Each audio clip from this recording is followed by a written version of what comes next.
तदेहा भसद हिमरुचा भासमाना भुजङ्गैः कण्ठे कालाः कवर्ताः कलितशशिकलाश्चण्डको दण्डहस्ताः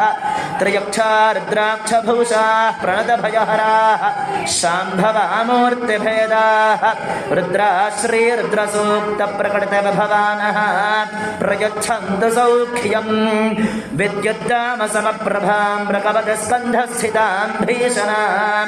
कन्याभिः करवालखेटबलसद्धस्ताभिरासेवितां हस्तैश्चक्रगदाशिखेटवशिखांश्चापङ्गुनन्तर्जनीं बिभ्राणां मरणात्मिकां शशिधरां